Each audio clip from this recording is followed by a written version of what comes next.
If there was a single thing you could do that would almost overnight permanently and significantly increase your podcast audience size, would you want to do it?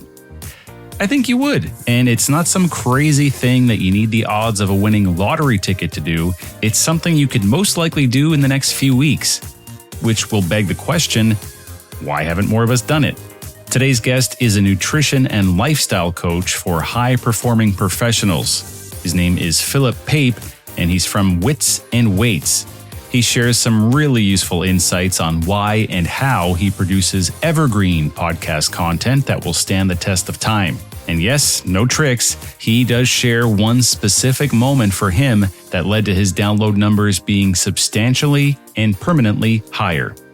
I'm Joel Oliver, and this is Profits Through Podcasting. Hi, Philip. Welcome in. Joel, thanks for having me, man.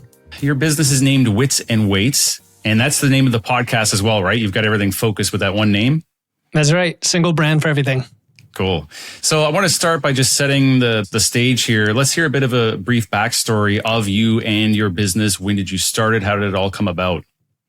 Yeah, my podcast started because I personally had gone through, I'll call it decades of experimentation with fitness and nutrition. And it wasn't until around the 2020 timeframe during the pandemic where things started to take off and click for me. We can get into all that backstory, but I'll say 1.5, 2-year long process of just learning a ton about strength training and flexible dieting and things like that. And then following a bunch of other great podcasts, reading books and watching YouTube led me to want to share that with folks. Even though I knew there were a lot of nutrition podcasts out there, I think what makes you stand out as a podcaster is your quirky personality, your own background and experience with these things.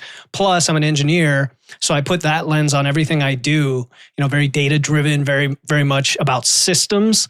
And I apply that to my podcast and everything else. So I started the podcast in late 2021 just to talk about strength, specifically strength training and how that could unlock lots of other things, including your nutrition. And then over the next, I'll say, first year of my podcast, I learned a ton myself through that. And things started to click with my nutrition as well. And then one of my guests became my first client. And then that led to the coaching business growing from that. So that's like the 30,000 foot view. We can dive in. That's quite interesting. So I hadn't realized that. I think this is not the most common route that you hear with people. Correct. You actually started the podcast first, and then a business developed from that later. So when you started the podcast, did you have any sort of plan to have a business, or you just were doing it for fun or to share info? What was the thought process? Yeah, it was a passion project all the way, 100%. I called myself like a fitness enthusiast at the time. And I actually did the podcast as a project for Toastmasters, which is a public speaking organization. And one of their advanced projects is create a podcast. So one weekend, I just dusted off an old Blue Yeti mic and threw my laptop onto a TV tray in a closet and just figured out how to use, I think it was Buzzsprout, which I've been with ever since as a host. And I just launched, and I came up with 10 topics for the first 10 episodes. I think I launched 2 or 3 the first day. And then pretty quickly, once I got through those 10, I was like, what do I talk about next? Right? What are the first obstacles for podcasters? Which now I have a list of 500 ideas that I could never get through. So yeah, it was a passion project, and it was also limited in scope. It didn't even cover nutrition. And then later on, that became more of the focus. Okay. Well, it's interesting you mentioned a list of 500 topics, because we're going to get into how you're coming up with all this great content. And I'll note here as well, you're closing in on 400 episodes as it is. So you've got virtually unlimited inspiration, it sounds like. Just to expand a little on what we touched on here. So we have an idea. Where is the business now? You mentioned you got your first client with the business, after you were podcasting for a while. Can you tell us a bit about what the business is now? Yeah, sure. And just so people know, and I don't mind talking about this, I still have my full-time job as an engineer, and then this is my side hustle. And so for me, it has never been financially motivated, which for me has been great because I haven't been desperate, let's just say, to try to make a buck in whatever it is, sponsorships, advertisement, whatever. It's been more of passion all the way, passion and then profit. But what I've been able to do is weave in what makes it me and then attract the people that are into that, and then that leads to natural conversations for folks who need help. So they'll hear me talking about fat loss and periodizing your nutrition over a 12-month period with, bulks and cuts or something. And I get into some of the details, but then they're like, well, I have this situation, right? Everybody has their unique, special situation, and I need some help and I need some support and some accountability. So based on that natural growth, I've been able to maintain a client roster anywhere between, say, 10 and 25 one-on-one clients. And then I have a group coaching program with about 30. So for me as a side hustle, it's like a nice, a nice level load to supplement my income by another 20, 30%. So it's sustainable in that way. Great. That's interesting. So do you ever have any desire to leave that full-time job and make the side hustle your full-time gig, or you like this setup? I personally like the setup. I wrestled with that early, and I realized that both help the other. Both my solopreneur business and my full-time job as an engineering manager, like coaching and working with people in a very technical field, believe it or not, they help each other out in terms of both soft skills and even technical skills. I would have to make significant income from this to quit the other jobs, put it that way. So for me, that's what puts me in a little bit of a unique situation, I think, compared to folks who just want to go all in as a business, for example. Right. Some people have that goal where the freedom is a big thing, which is great. They just want to work for themselves. But if you're content with what you're doing, there's no reason that doesn't work. So if anyone's out there in that situation, it's good to note that doesn't have to look the same. It can be unique to your own situation. I want to talk about some of your personal tips for producing a great podcast. So there's a few things I want to get into here, but I want to start with an article I saw recently in Pod News. You had an article that was featured in Pod News. One specific thing you mentioned there was that you were able to achieve an 80% average consumption rate for guest episodes.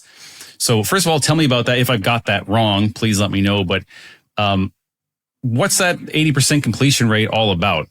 Yeah, I think I mentioned consumption rate for solo versus guest episodes, and the solo episodes are higher. They get in the 80s and 90s, and I might have mentioned the guests are in like the 70s or 80s, so something like that. And that's not atypical from me talking to lots of podcasters. I'm not sure what you've seen, Joel, but that seems often the case that we think the interview format is the way to go in podcasting, and it turns out people love the host, usually is the reason they're listening, even when you are interviewing someone. And so lots of us podcasters find that the solo episodes outperform. And I'm always wrestling with the idea of not even doing interviews or making them much fewer and farther between, only if it offers tons of unique extra expertise that I can't give. So it complements what I'm doing. But the network and the relationships are still worth it regardless. So what I was talking about there is the Apple Podcast consumption rate. So you can go in your analytics dashboard and look at, let's say, the last 60 days. And the average consumption percentage is the last column. That's the average amount of time somebody listened to an episode, right? And you can see the fall off rate when you dig in. You can see the graph of the fall off rate, and you can tell, okay, I lost them after the opening ad, or I lost them in my mid-roll, or I lost them because it just got too long-winded at this part. And unlike YouTube, where you have plenty of trolls diving in with comments telling you what sucks about your your episode and where you lost them, podcast isn't like that, right? It's very hard to figure things out. So that's all I mean. And I use that data to go all in on the topics people want to hear. So that's how I've been able to come up with new content is, hey, these are 90, 95%. Let me lean into that. Body recomp, people love that, or how to do your first fat loss phase or whatever. And then I just kind of branch off of that into little side topics. I've done topics that I thought people were going to love, like blood flow restriction training recently, and it was like 50% consumption. So people just did not like the topic, or they didn't expect it from me, and they're like, move on. So yeah, that's how I use it. Interesting. Yeah, it's great to have that data at your fingertips and then to try to interpret it and actually figure out what's going on or what drives a longer versus a shorter completion rate. One thing I wanted to just highlight there too that you mentioned is that solo versus guest content. That is very interesting because one of the things we've seen is, say, if you're only doing interview style episodes, you're never really getting the chance to show yourself as much of an authority. People don't fully get to know who you are and your knowledge. Collaboration is good, but you may have a guest on and they go work with that person and never do any business with you. So we are seeing a great case these days for including at least some solo content. And you kind of alluded there, you're wrestling with the idea of maybe I should do all solo. There are huge benefits to doing the interviews as well. Everyone's situation is different. But yeah, if anyone's curious about that, we've seen that a mix is really ideal in most cases. So is that what you're feeling you're going to stick with at this point, and it is doing well? Yeah, I have a mix. I do 3 episodes a week, and one is a deep dive solo.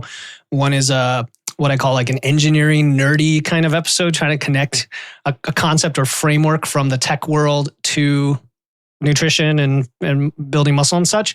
And then Friday is a guest. So I think it is worth experimenting with different formats as well as different lengths, different calls to action, different, teasers, intros, like just always be testing these things and see what hits. Mm-hmm. Great. Okay, I'm going to come back to that 3 episode a week thing because that's quite a high number.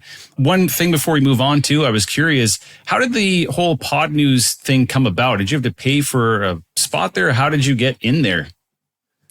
I just asked. So I've been following them a while, and I just asked him, I said, hey, what are you looking for right now for featuring podcasts? And I mentioned something about my show. And then he said, well, why don't you write about that? And it was the evergreen stuff. I don't know how it came up. And I'm like, okay, interesting. So that afternoon, I just whipped up an article and I literally sent him that day. I said, is this what you're looking for? Like, just make it easy for you. He's like, yeah, that's great. We'll feature it in a few weeks. So you just got to ask. Wow. Okay. So many people probably weren't even aware of that. Now I'm curious, when you had this idea, did you have anything in mind, like getting additional traffic from it, or why were you compelled to even do that? Yeah, that's just one of many ways to potentially promote and get discovered. As you know, discoverability is the number one challenge with podcasts. And even though the audience for Pod News is podcasters and my show is a health show, and just even coming on your show here, I always wonder, should I go on? Because like your audience isn't my client necessarily. I think it's worth it just to be discovered, get out there, like you said, demonstrate your authority and also develop relationships. Well, yeah, I definitely elevated your status. If I saw you on Pod News, and I thought, wow, that's pretty cool. And you never know where people are going to be. Absolutely. When we're being methodical about our promotion and advertising, we want to be in front of the right audience. But there's an argument to be made that people who would read Pod News would be interested in wits and weights. So, maybe it's not the most efficient way, but we're not only thinking about going and finding an audience specifically, right? So there's lots of benefits there. That's really cool. And I didn't even know that was possible. And let me add one thing. So you learn something from these experiences. Like I learned he promotes the trailer unless you're specific about it. And I found that trailer downloads aren't necessarily the best correlator with followers, right? Like I probably should have given him a specific episode to send people to. I quickly revised my trailer because I realized it was kind of old, and I got several thousand downloads on the trailer all in one day, right? Wow. I saw this massive spike. If you look at the whole history of my trailer, it's like this flat line with this giant spike at the end. And I think it translated to maybe 5 to 10 followers or something like that. It's not massive. It's something. But that's just one of those lessons you learn, like, okay, if I do this next time, I got to be really careful about what I'm promoting to the conversion side. Yeah, and that's another great reason to do things like this, because like you said, maybe my audience isn't here, but who really knows? Like, let's try it out and then see what data could we take from this that we could apply somewhere else or here next time. It's just interesting to learn these things. And that's one of the reasons we like to chat here on the show, because you can then pass that knowledge on to other people. So the focus of the article, which is something I really want to get into here, is, as you mentioned, the evergreen content. Your aim is to create evergreen podcast episodes that could be relevant potentially years from now versus getting into any type of short-term fad where it's just, the content may get stale quickly. First of all, why do you feel that's important? Well, I don't want to be a topical type of show, right? I think health and fitness is one of the big buckets everyone cares about besides relationships and finances, right? And I heard a lot of shows that get stale very quickly. And so evergreen to me permeates everything I do because this is a long-term game. And even though the science evolves over time, the principles should never really change. That's kind of my philosophy. And it's funny because my coaching program, my group coaching program, is also evergreen in that I don't want it to be this cohort that goes through a program that is a fixed amount of time. I'd rather it be, you're always learning and growing and applying these principles. You can jump in any time and it works any time of the year. I might be losing out in terms of scarcity and marketing with that approach, but then there are also benefits as well. Yeah. So, and again, this evergreen topic thing, honestly, I didn't even plan on writing about it. He just said, look, you mentioned it. So I came up with my thought process behind it. Well, I think you are definitely qualified to speak on that because I looked through the content, I listened to some of the episodes, and I want to ask you how you're actually going about creating this stuff. You mentioned you have a big list of ideas at this point, but it's not that simple to create a lot of evergreen content because it's high quality stuff. So that's my point here is maybe we could do that for 10 or 20 episodes, but to do it for hundreds of episodes like you've done, what I saw there, it really is evergreen. There's a lot of really intriguing titles and it is stuff that could be relevant years from now. So I am curious, how are you able to do that at such a high volume of content? I think if you just think of the problems that you're solving and the questions that people ask you, and heck, if you're brand new to this, go to Reddit and just look up the questions people are asking on Reddit or the questions people are asking other podcasters you follow. There's a million things that people struggle with every day in whatever your niche is. Those are topics. And some of my earlier work, some of my earlier content, and by early, I mean as early as recently as like the first half of this year of 2024, because I've evolved my philosophy since then, or my approach was, I'm going to give you everything in one episode and I'm going to tell you how to do it step by step. Now I really try to chunk that down to make it more accessible, which means that my lengths are shorter. They used to be close to an hour. Now they're more like half an hour or less, which people tend to like more just because of attention spans and how people listen to podcasts in the gym or in the car or what have you, although my interviews are longer. And now I say, okay, I'm going to take one problem people have. Like people talk about intermittent fasting all the time. I'm just going to address one myth about intermittent fasting people are concerned about and make a whole discussion about that. And I keep a notepad or I keep a note on my phone every time I think of anything or somebody says something that's like a light bulb moment on another podcast, boom, goes in my notes like, oh, I can turn that into a topic. Yeah, and I see that pattern a lot where you might be hesitant to start a podcast, be worrying, what am I going to talk about? And then a few months in, you have a list that you feel like is bigger than you're ever going to even get to. There's just so much inspiration everywhere once you start looking. One of the episodes that I listened to was the one about why training too much is killing your gains. And again, the title, a lot of titles are really intriguing. I have to listen to that. And that was to give an example of evergreen, like that's talking about like as you age, how your workouts change and that sort of thing. And that is content that's going to be relevant for the rest of time, essentially, right? We might find some new science, but very useful stuff. So yeah, great job with creating that level of valuable content over such a long time period. Could you enlighten us a bit on how the podcast links in with your business? Did you say the first client you got was through the podcast? Yeah, she was a guest on my podcast. And then after we stopped recording, we had a conversation. She said her nutrition coach had like a month left in her contract. And the reason she was attracted to my show, and we knew each other, but she was like surprised I was doing all this, was because I explained things, the why, the how, the deep reason why you want to eat this many calories or eat this much protein or train in this way.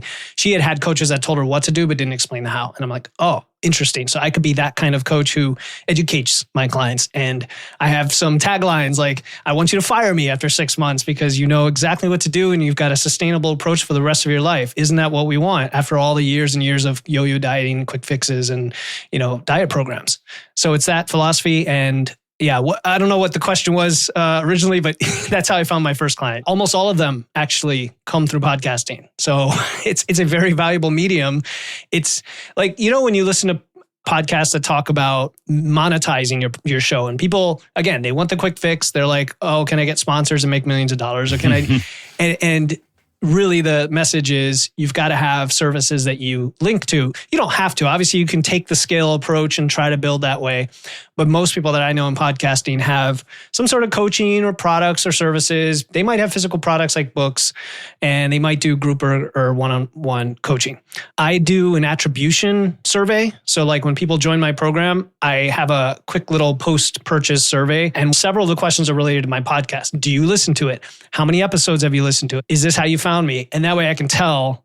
And it's like 99% found me through the podcast. And if the 1% didn't, it's kind of awkward when we first meet because they don't know me. Like, it's very strange now because it is a sales call then, which I almost never have to sell people on it. They're like, I know your stuff. Good to meet you. Let's do it. And when they haven't heard me, I'm like, have you listened to my show? Maybe you should just go do that instead of giving me money, because then we might have a tug of war on philosophies here until you do that. Right. It's great to hear, how podcasting can help in that way. And you mentioned even that first client was a guest on your podcast, which that can be a whole strategy for the right type of podcaster, depending on the business. So don't think that we are only talking to an audience of listeners who could potentially be clients. You demonstrated there that, and like I said, this could be a whole strategy for a podcaster that you could actually get clients as guests if you're talking to those types of people. So I'm glad that happened to you, so we could chat about that. When it comes to guests too, you mentioned in the article that you like to invite guests who you personally follow and you admire, you'd be very excited to talk to. This is another thing that stands out to me as, well, what if I run out of these people? How many people are there in the world that are this interesting and that I really want to talk to? I guess that hasn't been an issue for you. I mean, look, there's 8 billion people on the planet. If you can't find a decent, number of folks that you'd want on your show. I mean, if you're interviewing, every day or something, I could see that happening. But if you're trying to be educated in your field, I imagine you should be consuming good quality content yourself to be educated. And therefore, you're going to end up following people. Now, it's not like I follow every single one of these people every day and look at all their feeds and stories. It's not like that. I might have been referred them from a client or somebody in my community who's like, you got to talk to this person. And then I'll look at their stuff. I'll follow them for a little bit and say, yeah, I really like that. I resonate them. Let me reach out. Or people that I'm like, they're like an idol to me and I, want to have them on. Like I just invited Dr. Spencer Nadolsky on. He has like 500,000 followers on Instagram. I didn't think he'd give me the time of day. I sent him an audio message. That's usually how I do it. Hey man, I love your stuff. Here's why I love it. I like how you call out the charlatans. I've got a podcast. It's top 100 or, you give some credentials to kind of ham it up.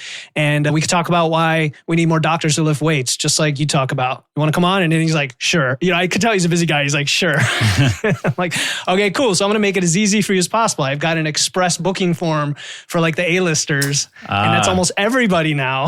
Yeah. Because I'm asking them usually nowadays.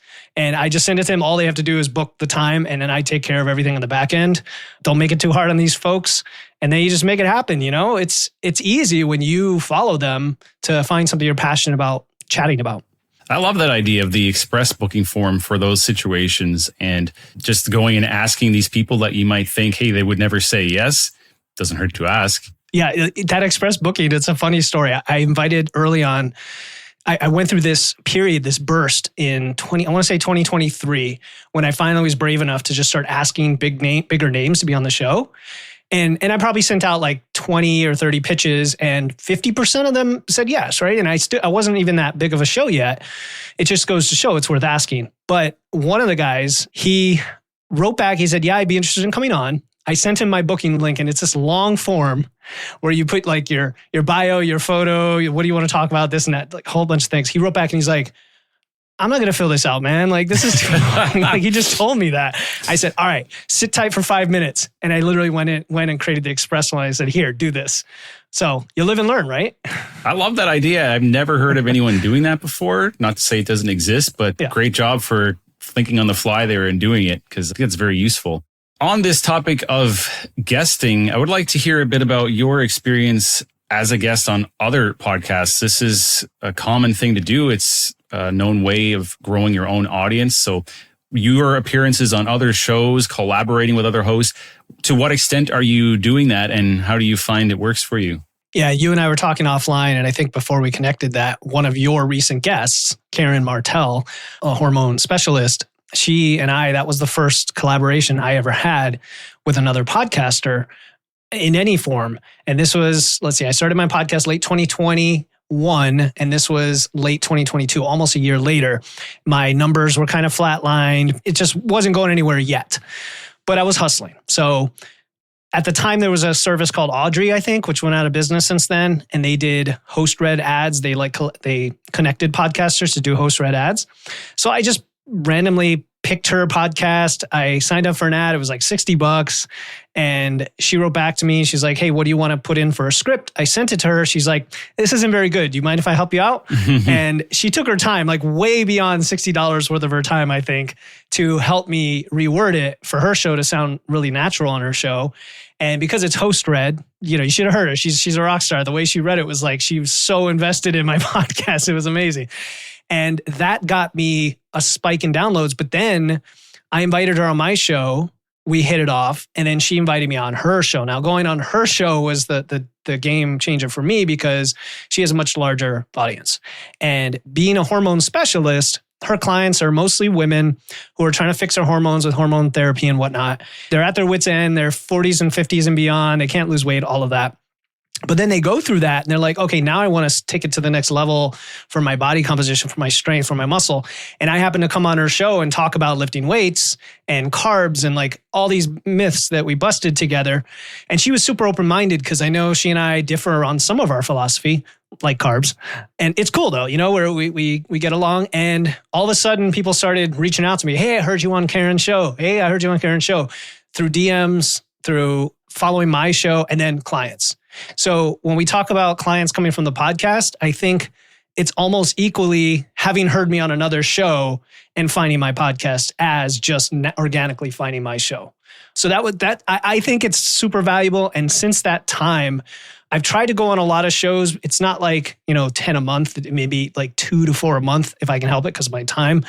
But there is some strategy to who you connect with. Because if you just blanket guest on shows, and I'm not even talking about the size of the show, but just the audience alignment, you may not go anywhere and then feel like, well, this doesn't work. It really has to be aligned, similar audiences, and complementary, not so much direct head-to-head competition, if you will, in my opinion. And I think it's a really good strategy. That's great to hear. Yeah, I love that story. And to see that direct result that you went on a bigger podcast and you got people that were interested. That's so cool. I would just like to highlight the timeline there again, because you mentioned things weren't really moving too much when you did that show. Just refresh our minds with when you started the podcast and how that felt in terms of growth, and when you started, like how long it took to really start seeing that pick up. Yeah, I didn't know anything about podcasting. Like many of us that get into it, we're just kind of seat of our pants. And so I didn't realize the different ways that you get discovered, from the cover art to the show title to the description. And we just saw recent data that showed the description is the number one reason people click on a podcast. Like not even the show art or the title of the podcast, but the description. So guess what I've been doing today? I've been refining my description. But anyway, what else? The episode title itself. And then once you get them locked in, good audio quality, a hook, a good tease, and then constantly holding their attention throughout. So I didn't know any of that. So if I'm looking at my all-time graph right now in Buzzsprout, I see from October 2021 to September 2022, I went from about 100, 200 a month to like 300, 400. Now, in terms of X growth, that sounds huge, but it's still absolute numbers small. And then there's this big jump in October to 1,000, and then November to almost 2,000. Wow. And that was from the Karen Martell collaboration. And then it kind of level loads, but gradually goes up. And then in early 2023, I started having a lot more collaborations, and you can see these like spikes. And every time it spikes, it kind of stays and then slowly grows. And then late 2023, I increased my frequency. So I went from every other week to once a week. And at one point I was doing 5 a week, 5 hours. And I dialed that back a few months ago to 3 a week. My downloads came down, obviously, but then the download per episode started to climb further than it was before, indicating there's like a quality versus quantity thing going on. So right now I'm around 20,000 a month, and total downloads about 250,000.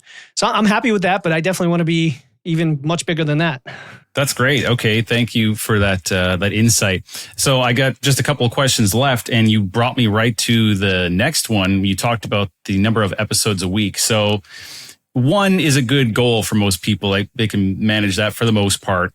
2, well, people that try to do that, they're not always capable of keeping that workload up, 2 episodes per week. Now you, not only are you managing 3 per week now, but you have the experience of doing 5 a week. That was too much, but tell me a bit about that, the system that you've got in place, even for successfully doing 3 a week. And what was the problem with 5? What did you learn from all this?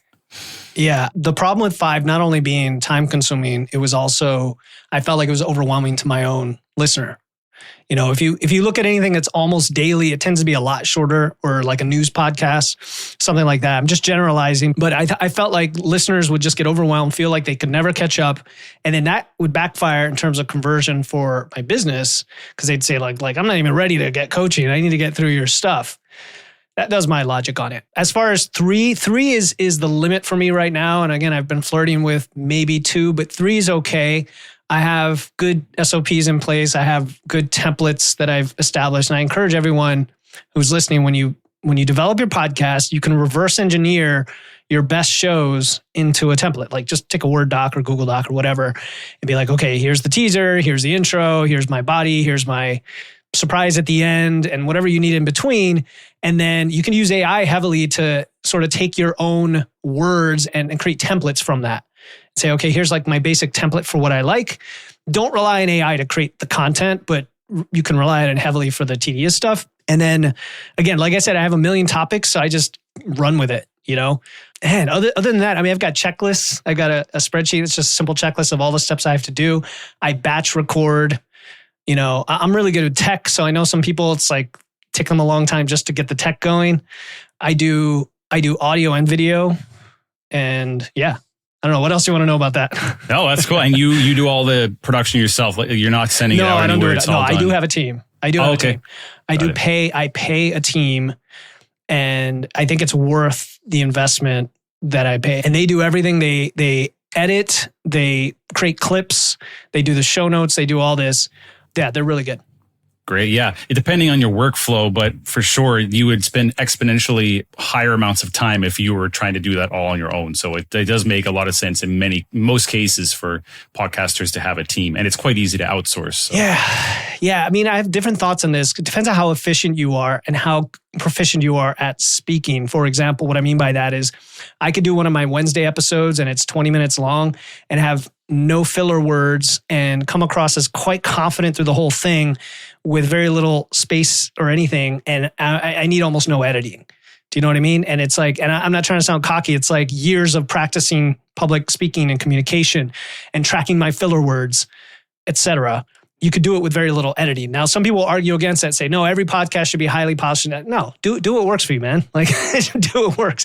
And if people are listening, and by the way, organic content and sounding authentic is becoming more a thing, isn't it? So even if it is a little rough and raw, it's probably okay.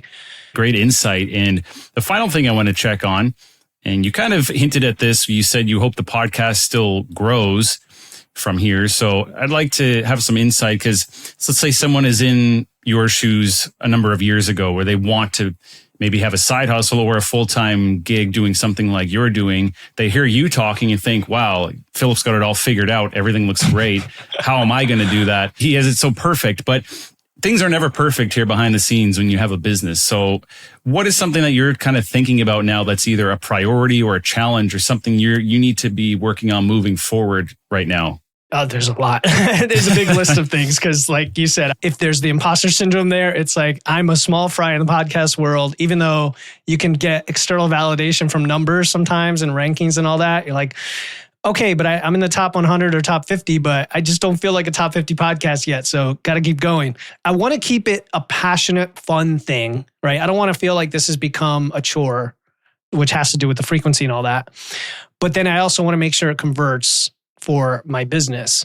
And I'm always wrestling with these thoughts of how much should I go all in on promoting, growing the podcast and collaborating to do that versus the sales and conversion and all of that. Because folks listening, if you're getting started and you only have, let's say, whatever number of downloads, let's say it's 1,000 downloads a month, a decent conversion from that could be plenty for your business. If you have a high ticket offer, which is pretty common, where one client is worth let's say 3,000 over 6 months, and then there's potential for recurring after that. Factor that in, and you'll see that you might only need 2 clients from the podcast in a month, or 3 for whatever if you want a 10K month or 15 or 20. So just do those numbers, do the KPIs, do the ROI, like you said. For me, the conversion is still like a huge black box, man. It's like it's total mystery to figure it all out. It's not like YouTube where you can look at every single little statistic for every second of your video.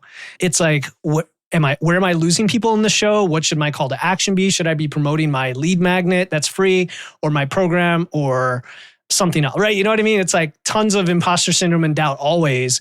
And so the best thing I can do is experiment, look at the data, and double down on the things that work. And I think gradually it's going to work. So if you're listening, it's like, it seems like a big hot mess. If you're not changing, you're not going to grow. But if you're changing, it's going to come. That's my thought.